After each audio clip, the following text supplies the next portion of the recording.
Well, good evening, everybody, and welcome, whether you're here in church or joining us online. A little friendly wave to those up there on the camera. Delighted that you've joined us for this first session of the Bible story, which will be led by Barbara Hammond. Now, I just have to tell you this. I think of Barbara a bit like a mum in Christ, because when I was a baby curate, taking my first baby curate steps in Emsworth down the road, Barbara was one of the team, but a very significant member of the team who guided me on those first steps, and I will be forever grateful to her for that. And I'm very much looking forward to hearing her present the Bible story. I won't say any more about it because I'm sure she's going to introduce it perfectly well. What I will just say at her request is if you're at home, and indeed if you're here as well, and you might like a copy of the notes of this session and future sessions, drop an email to Barbara to a very simple email address. It's just Barbara WH. That's Barbara WH at gmail.com. No? Oh, I'm sorry. At virginmedia.com. Yes? Yes, virginmedia.com. Barbara WH at virginmedia.com. Without further ado, it's a great pleasure, and I hope you'll join me in welcoming Barbara Hammond to our first session of the Bible story. Oh, good afternoon. I'm going to ask you not to take any notes while you listen. All the notes are on the table to my right, and you may help yourselves to them as you leave the church, or not, as you wish. But they are there. Help yourselves to what you would like. There is a little pot there with some change in it. If you'd like to make it, or if you'd be willing to make a donation to the printing costs for the printing ink and the paper that's being used to produce them, that would be most acceptable, and I'd be very grateful to you. So listen carefully, enjoy, ask questions at the end if you like, and here we go. We've got the Bible story to start. The Christian Bible is composed of two distinct and different libraries. The Jewish scriptures, known to Christians as the Old Testament, and the Christian scriptures known as the New Testament. The Old Testament is of great importance to Christians for many reasons, but mainly because Jesus himself was a Jew. He knew many of their books, and some of them off by heart. He'd been taught by the rabbi in the synagogue school at Nazareth while he was a boy. He would have sung the Psalms on Sabbath days there. And together, all of these were the basis of his own teaching many years later. That's not easy for anyone to attempt to read the Bible from start to finish if they're looking for a long story. Just doesn't work that way. By the time a person has read Genesis chapter 1 and followed it by Genesis chapter 2, you're in trouble. You have found two absolutely contradictory stories of creation. No doubt leaving you with questions. But with care and help, however, it is possible to trace the origins and gradual developments of a very small, insignificant group of people whose writings have not only become the foundation of the three Abrahamic world faiths, that is Judaism, Christianity, and Islam, but whose story has outlasted the three brilliant cultures of antiquity from which they have their origins. And here you see a map of the Fertile Crescent, or the ancient Middle East. The green part in the middle is that Fertile Crescent going all the way northwards from the from the Persian Gulf up through what is now modern Iraq, round the corner into Syria, and down the Mediterranean coast of Canaan. That's the center of our focus story, but there are two other empires that are going to come into our story, which are equally very important. To the south of the Mediterranean, you've got Egypt. A lot of people know a lot about Egypt because many people have been there, and we often see films on television of the culture. The less well-known empire that is of great importance, and I never heard about this when I was at college learning this, our knowledge of it has come in the last 60 years. It's this empire in what we would call Turkey. It used to be called Anatolia, and its capital city was at Hattusa, which is marked on the map at the top. I've been there, and the remains of that city that they have discovered is immense. Two of the gates are enormous. If you've ever been to the British Museum and walked through the panels of Assyrian carvings, then the carvings on these gates are of similar size. There's the huge lion gate with two huge lions on each side, and the other gate has two sphinxes, one on each side. It's a massive ruin they have found. And that empire was very influential. It's called Anatolia because it was the empire which worshipped the goddess called Anat. And we shall hear a lot more of her in future. So Hattusha, capital of Anatolia in modern-day Turkey. So we have three great empires in the Middle East, which are the foundation of our story. The ancient capital of Egypt, of course, is not Cairo, but Memphis, and further south at Thebes. So we go on. But it's not merely history that we shall find embedded in the stories of the Bible, but a sacred history in which events have been interpreted and transfigured by the story of Israel's ongoing encounter with its God.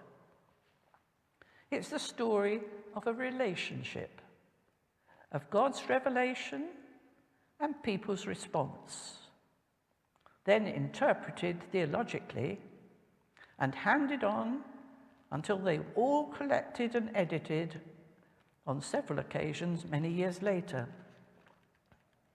The final priestly editors of the Old Testament, which was about 200 before Christ, have, however, given us now a collection of stories that still dominate our world. And in these sessions, we shall attempt to set them into an historical sequence. Well, the earliest stories were told time and time again. People listened and learnt, as I hope you are doing. They listened and learnt the stories so that in their turn, they could hand them on to the next generation. And it was nearly 1,000 years or more before they were first written down. And that was in the time of the kings David and Solomon. And when that happened, they were written down by the priestly scribes of Jerusalem. That was the city that King David had conquered. So it's written down by the priests of the temple in Jerusalem in their language. Have you ever wondered where the Hebrew language came from? A long time ago, scholars thought it was a gift, it had been a gift from God to the Hebrew people. But now we know better. Canaanites, the priests of Jerusalem, were part of the Hittite Empire. And nobody knew anything about it until and archaeologists arrived in 1929 to a tiny little town in the northeast corner of the Mediterranean Sea on the coast of Syria called Ugarit. Can you see it on the map? It's on the coast. No, it's not marked on that one. Yes, it is. Beside the word Syria, to the left of that, you've got Ugarit, right up there. And archaeologists moved in 1929, and in 3 years, they had uncovered a huge, massive city. Go to the next slide. That's part of what they discovered, the remains of the old city. It was, and I've been there, it is vast. That little doorway, believe it or not, I've thrown this in just for your entertainment. That little doorway with the staircase going up inside it is the entrance to the royal palace. It's very different from Buckingham Palace, isn't it? But in the ancient world, only one person could go up the steps at a time. And if the king's soldier didn't like that person, he got bumped off before anybody else could get through the gate. A very, very sophisticated form of protection of the king. But anyway, we'll go on.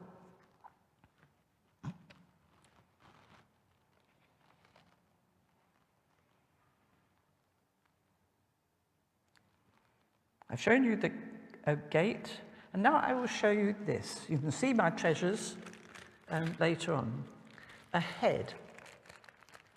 It appears on Syrian banknotes because they're so proud of it. It's the head of a king of Ugarit, dating back to 1200 years before Christ.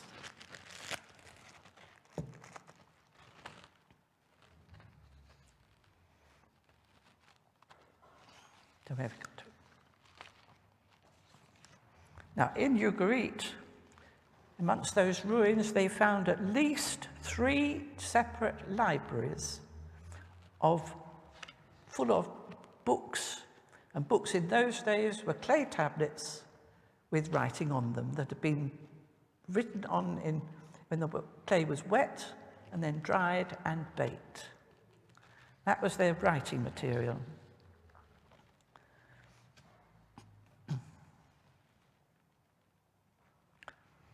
Well, these 3 libraries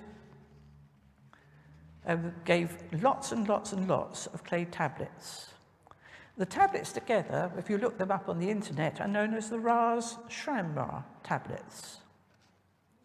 But the writing on them, the scholars discovered, was not what they had expected. The writing was similar to ancient Hebrew. Big shock. Let's have a look.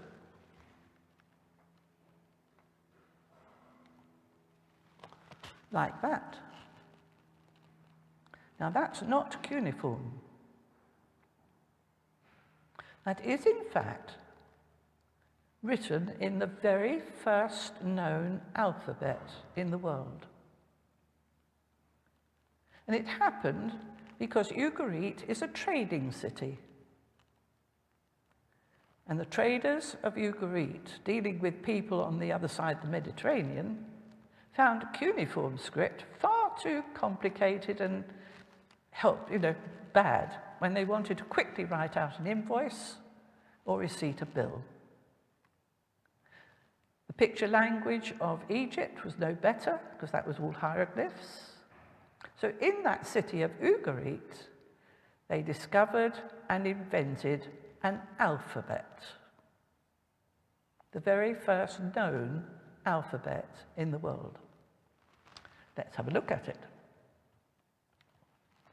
You can't see it very well, but you can see on the left-hand side of the 2 columns the Ugaritic sign, and on the right-hand side our letters which compare with it.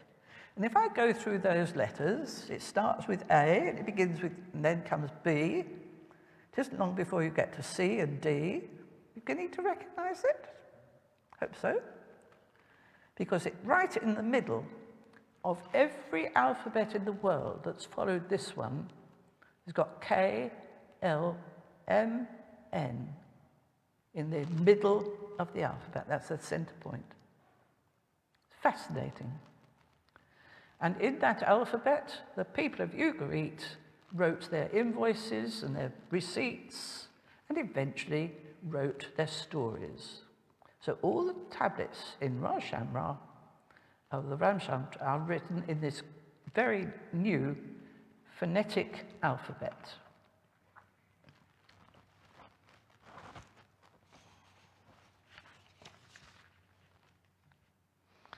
And as you can see from the next slides, how very different that was from all the hieroglyphs written on or carved into walls. These are in a wall in the temple at Karnak in Middle Egypt. And if you want to have a look at the original type of cuneiform, that was on a clay tablet from Mesopotamia. How scholars tell the difference, I'm afraid I can't tell you. I don't know. But that was the three types of writing. Now, there are a few old poems in our Old Testament which haven't borne the troubles of a story told from one person to another. If you have something that's poetic, it has its own rhythm. And if you keep to the rhythm, you keep the same words. So any old poetry in the Old Testament is likely to be very ancient indeed. And two in particular stand out for me. The first one in Exodus chapter 15,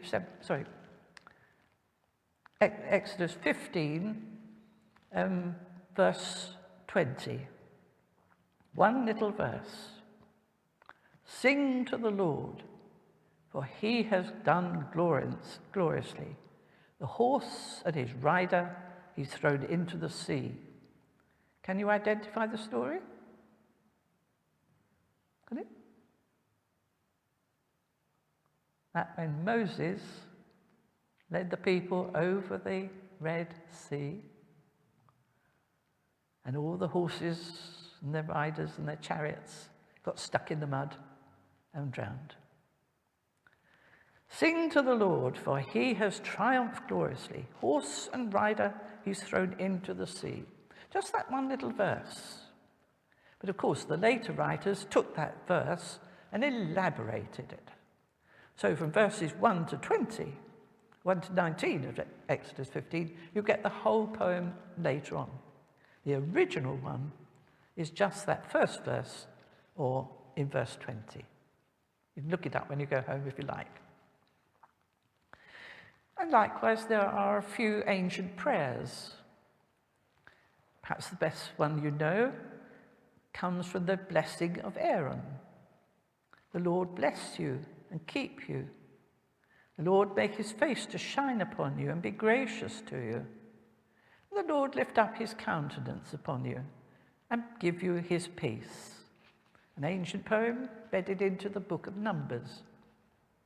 But even these date only back to the time of Moses. And our stories of Abraham go back much, much further. But before we can meet Abraham and his father Terah, we can learn a lot from anthropologists about society in Ur of the Chaldees, their home. I can show you a map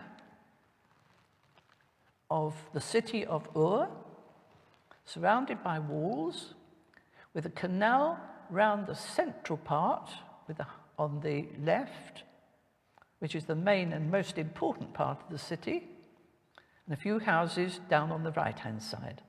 It was built originally on the edge of the river Euphrates. Since then it has moved its course a little bit, but still not far away, and it's very close to the Persian Gulf. the city of Ur. The archaeologist Sir Leonard Woolley found the remains there. Today it's known as Basra. Familiar, I'm afraid, to all the newsreels of the past 20 years, because the soldiers, British soldiers, used part of it, part of the old remains, for their battles. How much of it's left now, I do not know. The city, you see, had been dominated by a huge man-made mountain. There were several of these in the Mesopotamian area, and they were called ziggurats. That's what I know was left. A huge mountain standing up above the rest of the city. No wonder the British troops used it as a high point for their battles. That's what it looked like 20 years ago when I first taught this course. And a lady from the first row spoke up at that point and said, "Oh, that's where I spent my honeymoon." And I wondered to myself just what I was letting myself in for, trying to talk to the experts of the area. Well, she was very nice and she enjoyed it. Anyway, that's as it used to look like 20 years ago. That's what it would have looked like in the time of Abraham. Not only Abraham, but 500 years before Abraham. A man-made mountain sticking up above the city, and right at the very top, a temple. And that would be the temple of the god of the city of Ur. That god's name was Nana. It's not feminine, it's masculine. Nana was the god of the moon. And the people of Ur worshipped Nana.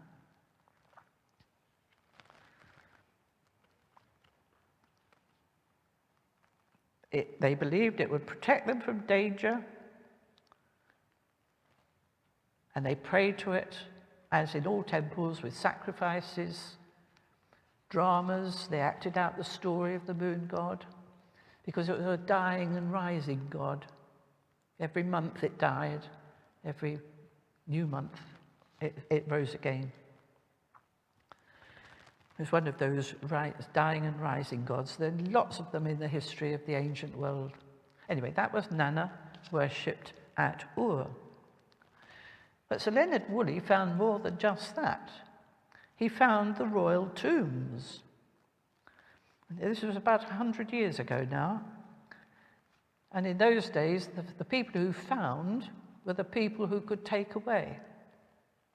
So you can go and see a lot of these treasures in the British Museum, and there are still a lot also in the State Museum of Pennsylvania.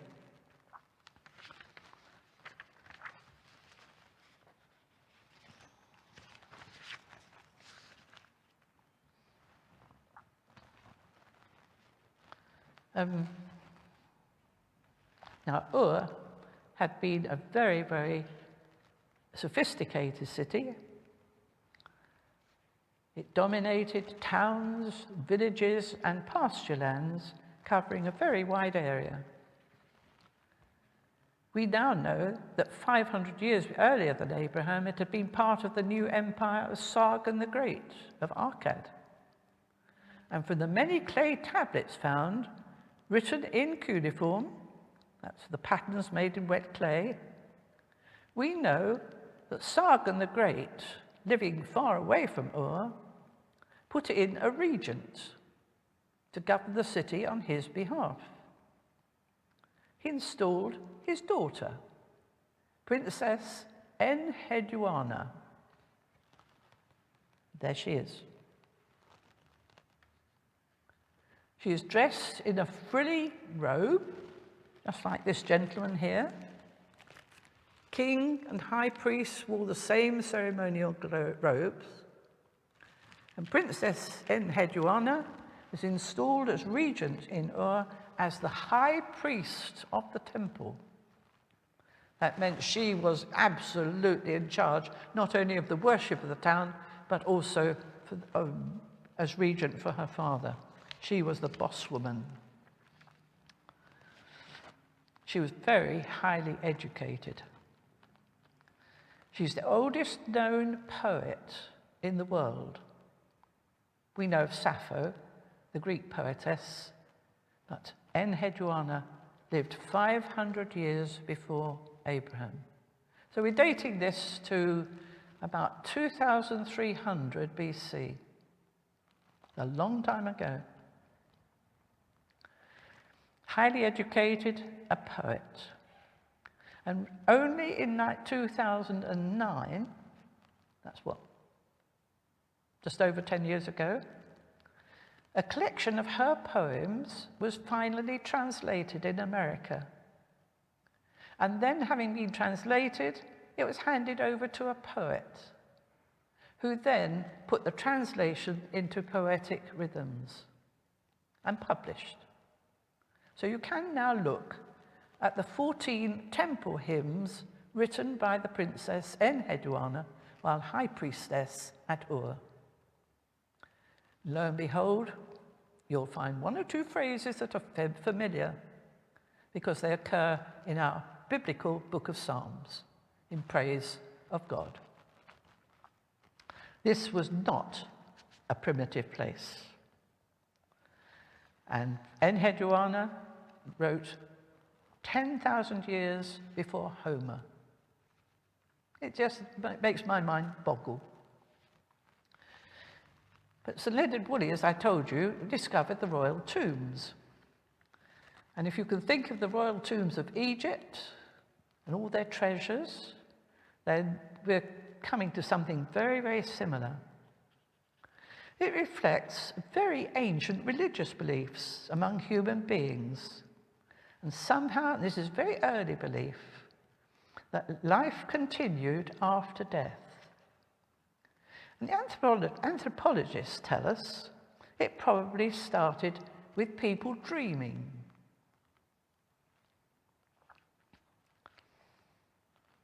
Think what happens when you dream. You go to all sorts of fantastic places, exciting places, dangerous places. And when the sleeper would awake and tell tales of where he'd been, what he'd seen, what he'd done, how frightening it was when they were hunting for food, well, his family probably laughed at him, said, "You haven't been anywhere, you've been in bed all the time." But eventually, when somebody died, went to sleep permanently, they began to think that in that permanent sleep, he was in the land of his dreams. So what would he need there? Well, everything he possessed, everything he would need to carry on his life, perhaps one or two of his treasures. So they started burying things with the person who'd gone to his eventual dreamland.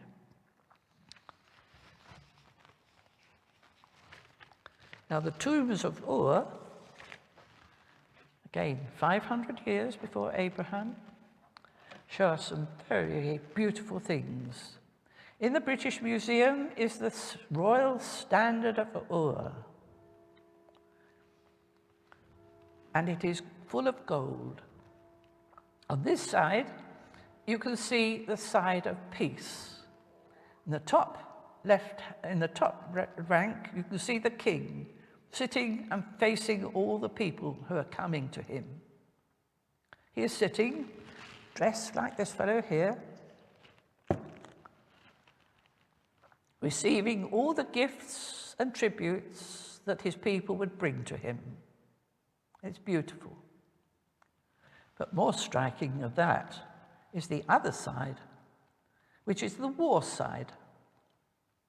And there you can see lots of his chariots and horses, the soldiers armed for combat, because they had to be prepared to fight to save the city from any anyone else who wanted to claim it.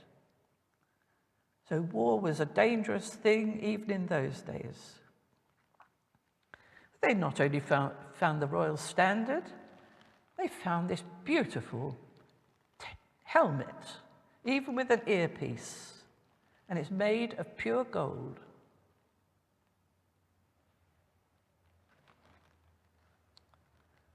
They found the ladies' headdress, and I saw something like this in the ancient tombs of Greece when I was visiting the Ukraine. And each of those leaves, those gold leaves, would be so light that if you blew on them, they would flutter. It's absolutely beautiful, the workmanship and the skills of the people of those days long ago.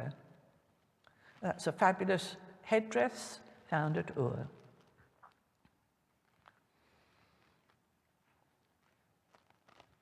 The next one is a gaming board. Oh, they enjoyed themselves. Whether that was Monopoly or, as it was suggested to be, backgammon, we don't know. It was certainly a game that the kings of Ur would have enjoyed in the afterworld. And then also a delicate little thing. It's in the British Museum, and it's about 8 inches tall. And it is a ram with his horns caught in a thicket.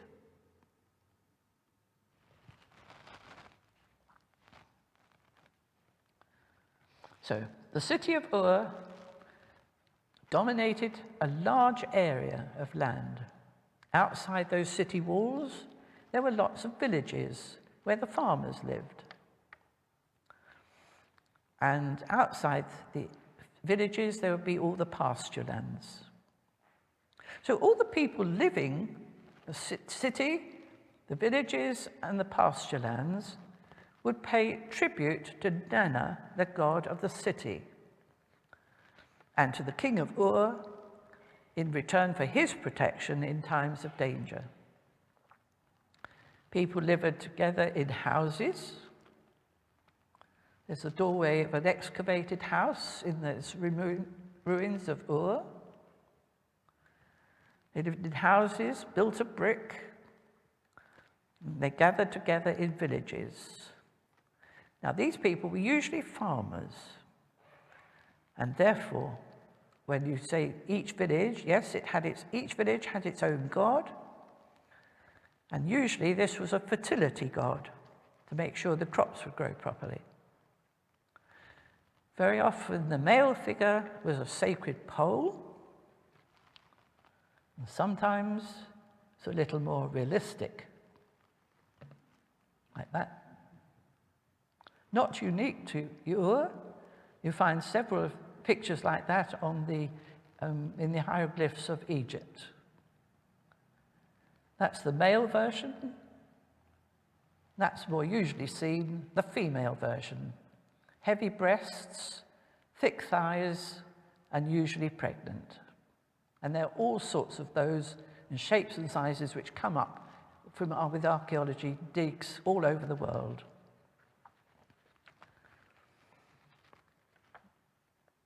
The shepherds would worship the moon god as well, because they had to move from one pasture to another. And it's a very hot part of the world. So they moved them at night when the moon would show them where to go. Therefore, the moon was of great importance to them because it died. The fear was, and there's a lot of fear that gives way to religious ideas, the fear was that it might not come again. Therefore, when the new moon appeared, there was time of absolute celebration. And all through the early parts of the Old Testament, you hear references to the new moon festivals. They still matter to shepherds.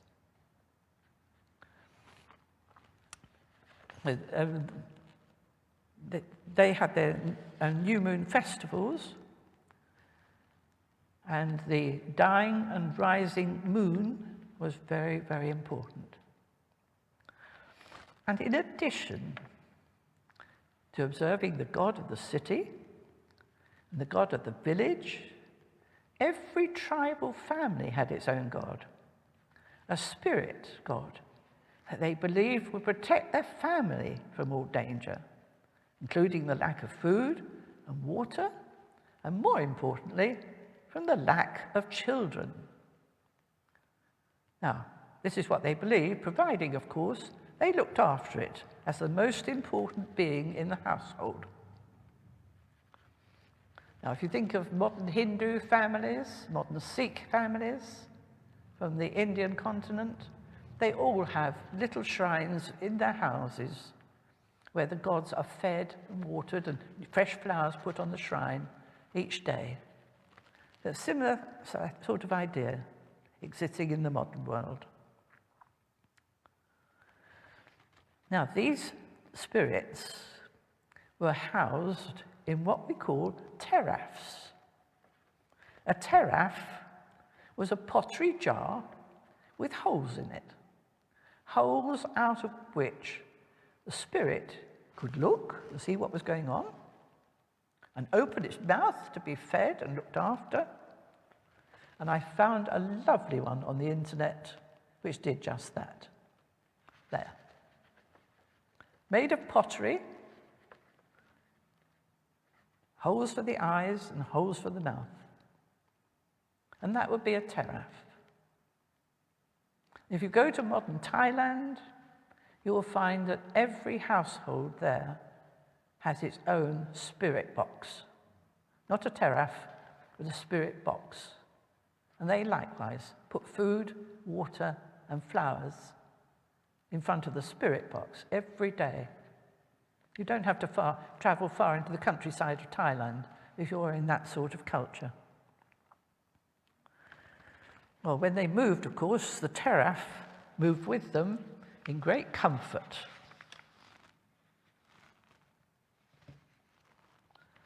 And so now, at last, long last, we come to Abraham.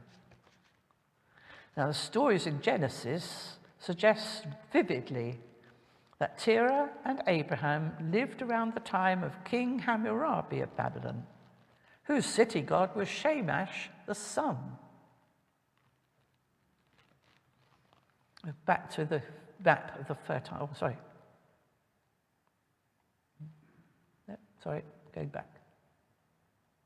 Going back to the map. The Fertile Crescent again.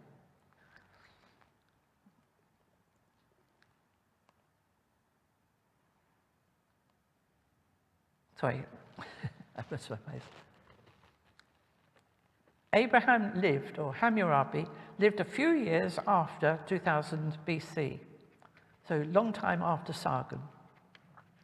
And he enlarged his empire, conquering Ur among other cities. And as always happened in ancient times, he imposed his god on the city of Ur. Shamash, greater than Nana, because Shamash's people had conquered. Greater. You can see the logic in that, can't you? But there was a problem. And it's a problem that dogged the ancient world for a long time. There are 13 months in a year. That's moon time. Sun time has only 2. The equinox to sow and the equinox to harvest. So the two were not compatible and still aren't. But that made a problem for the people of Ur because Shamash didn't have enough festivals to tell them when to grow their crops. So you can see the conflict. And those that wouldn't submit packed their bags and left. They became refugees, as people still do today, when they can't fit in with the new regime imposed upon them. Now, around this time, Many groups of shepherds migrated further around the Fertile Crescent, moving northwards, as far from Babylon as they could get. Terah's family was one of them. Taking the family god with them, of course, they reached Haran. And in the northernmost part of the Fertile Crescent is the town of Haran, now in northern Syria. They settled there because that was another moon city. They were quite happy. They were welcomed and they settled.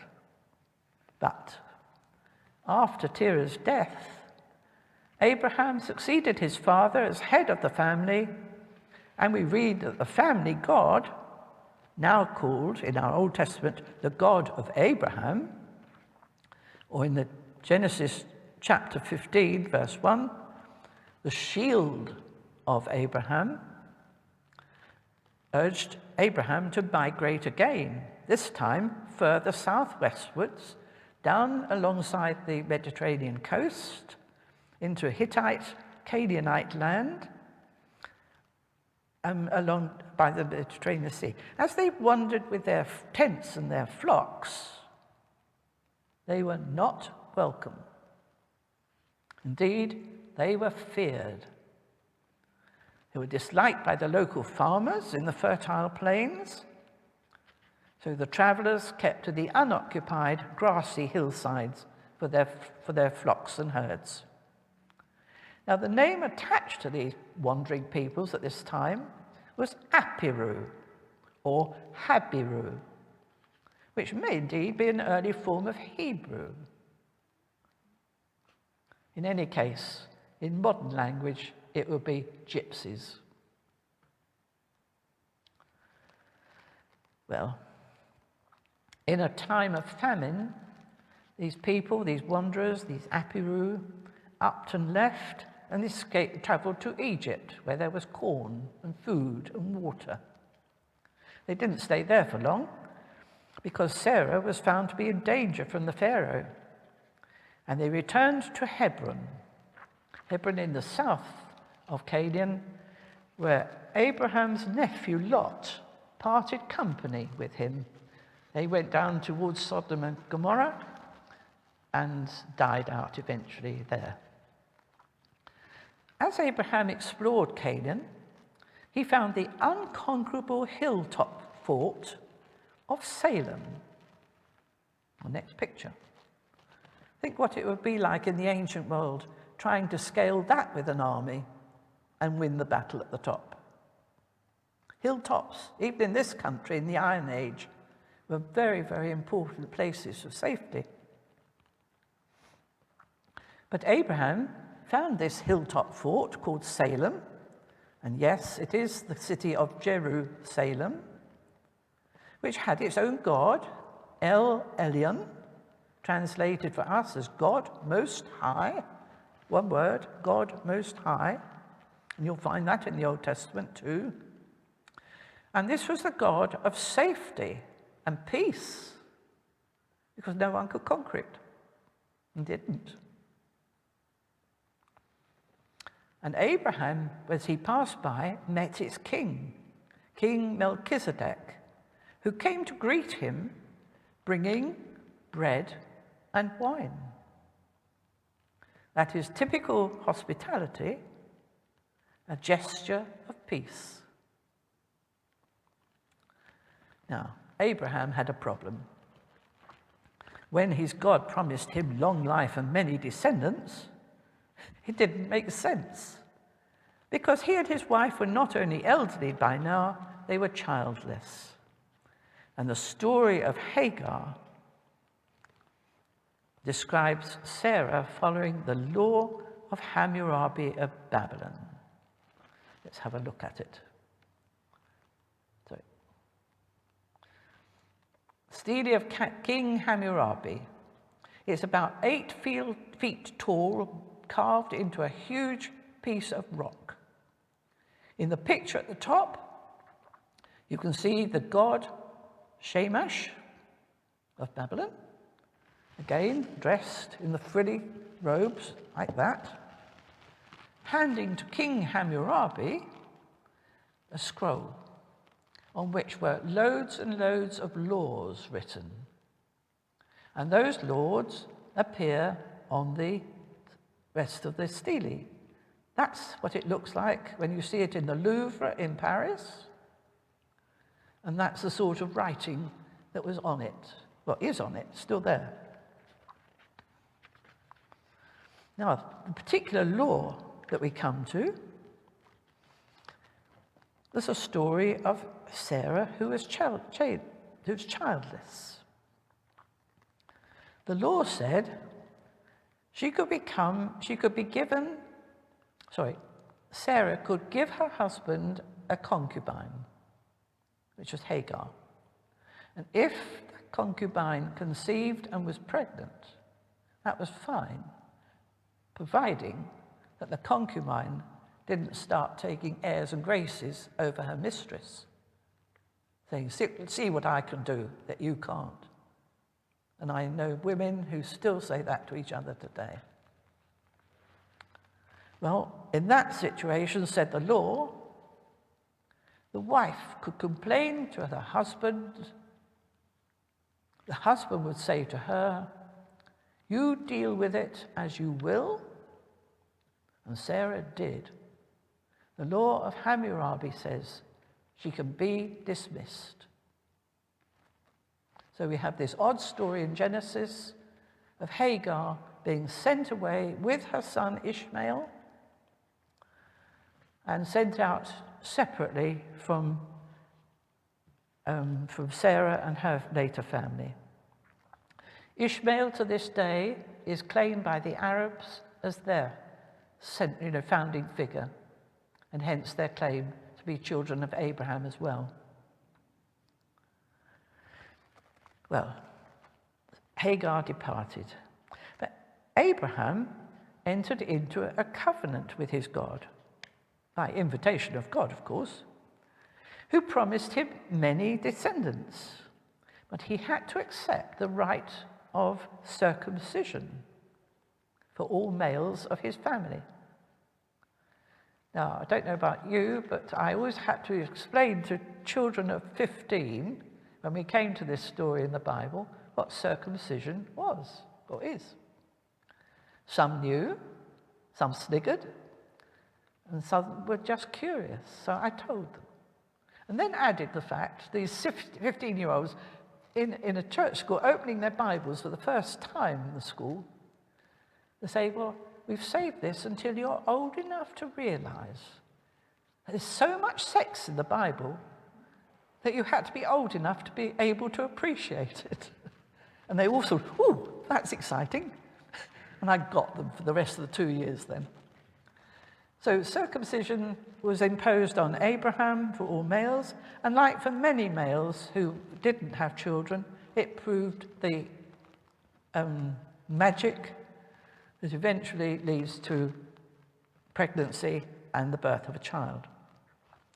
Louis XVIII of France was one of those, married for ever so many years until he was circumcised, and then Marie Antoinette had 4 children in quick succession. But go back to Sarah.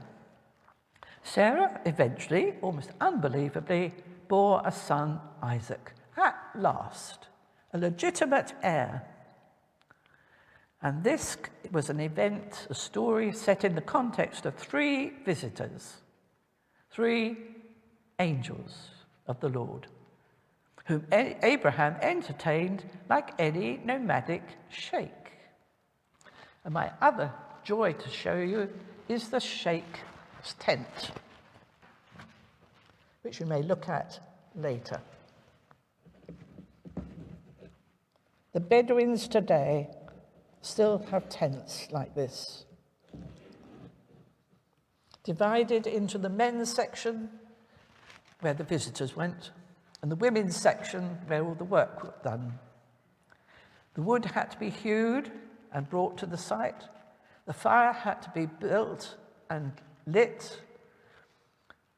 The corn had to be ground, kneaded into a flattened dough, put on the hot plate to be baked, and all that had to happen before the visitors could be entertained right properly. While they waited, they were offered water to wash their feet. Then the food was brought, the bread for them to eat while they waited, because Abraham sent out to his servants and said, kill a kid, dress it for the oven, put it on the fire, cook it before they could have a meal. So there was no sort of hurry in those days. The three angels waited, chatted, enjoyed the bread, and waited for their meal. Milk, meat, and conversation.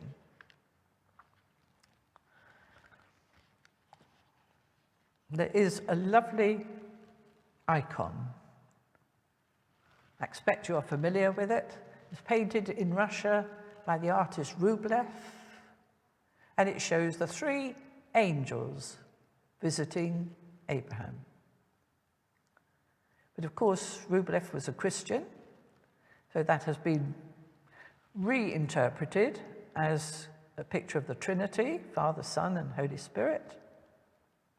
The original cup of welcome in the tent of Abraham, in a Christian sense, is on the table and is a chalice. So you can see how people have used these stories through the years and made more stories from them. The icon of the Trinity, Abraham's tent. Well, as the child Isaac grew, Abraham was worried. The people he was living amongst, the Canaanites, were quite accustomed to offering their fertility gods sacrifices, gifts of thankfulness, the first sheaf of corn, the first vat of wine, and even the firstborn of their children. A concern for Abraham. Did his God, the God of Abraham, require the same quality of gifts, giving the very best you've got? The sacrifice of Isaac? But if you read the story in Genesis 22, it's one of the most dramatically told in the whole book. A psychological thriller, a slowly mounting tension from the moment Abraham thought he should offer Isaac. It was a 3-day journey to the land of Moriah.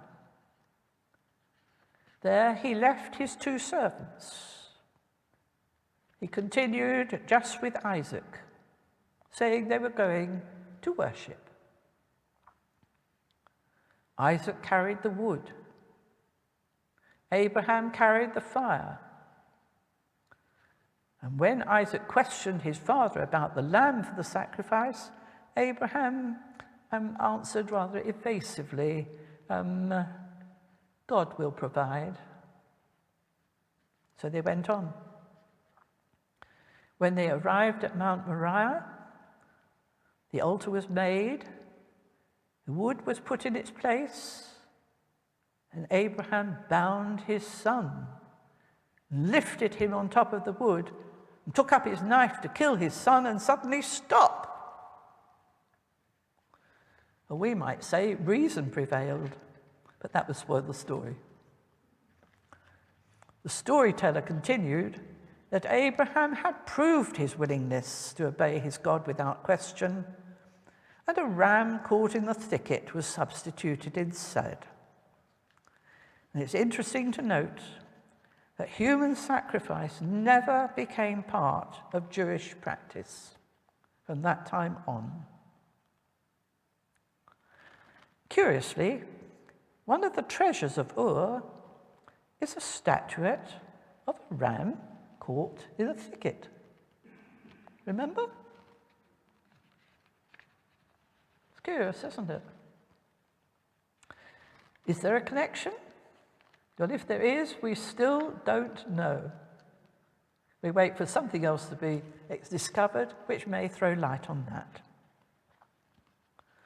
But nobody knows as yet. Lastly, Mount Moriah is unidentified. But later, it was connected to the Temple Mount in Jerusalem. Familiar? The Dome of the Rock. And they believe that covers where the sacrifice nearly took place. If you go to the Dome of the Rock, you're invited to walk all the way round inside. You can see the cloister there. And in the middle is nothing's more spectacular than the top of the mountain. The rock standing up with the cloister around it and the dome on top. Mount Moriah, they think, was Jerusalem. And of course, this is many, many years before they conquered Jerusalem. Now, eventually, Sarah died. And for the first time, we read of Abraham buying a cave and a field from Ephron. Ephron was a Hittite living in that area. Abraham bought it for 400 shekels of silver, so he wasn't a poor man. But he bought this cave in order to bury his wife. It was the cave at Mamre, now where the oak tree was when he first arrived. He noted the place at Mamre. We now know it as Hebron. And at Hebron today, this huge building, now a mosque, of course, because it's in the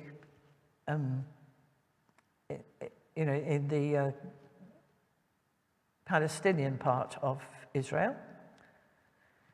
It is the tomb of Abraham and his descendants, and people who go there value it very, very highly. It became the center point at which all the tribal stories of Abraham were collected.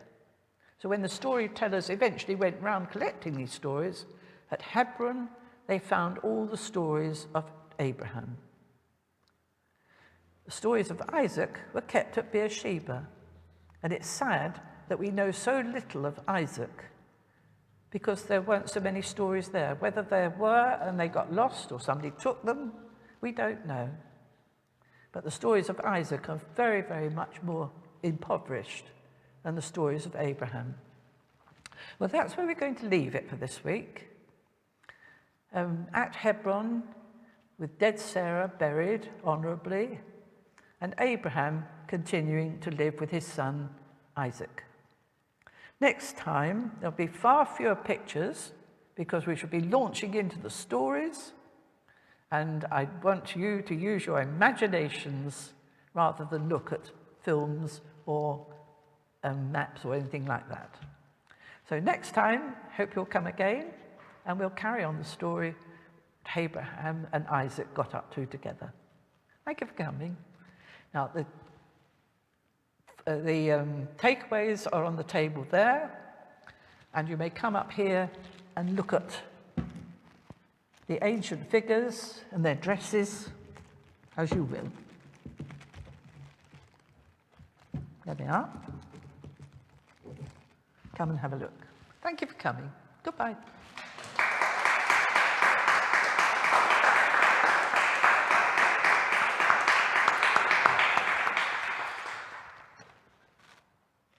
I must say, absolutely fascinating. Thank you very much indeed. Are there any questions? In case you've wondered where I've been out there putting this all online, so you will be able to watch everything that Barbara has been sharing with us and close-ups of the picture online. I'll set up a separate web page on our parish website so that you can watch this and subsequent talks as we move through them.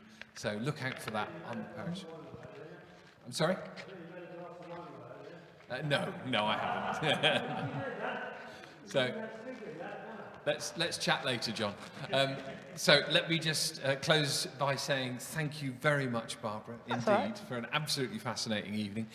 Do stay if you can, or come back again in an hour's time when we'll be holding our contemplative Teze-style service. So if you can return or just hang around and chat for an hour, you will be most welcome. But in the meantime, do pick up Barbara's offer. And as I finally said, it's thanks to my son John that you've had this slideshow today. Thank you, because John, I would have been very much nonplussed. indeed. Yes, here, here. So thank you all. Good night. By the time he goes home, of course, we shall be into the stories and there won't be so many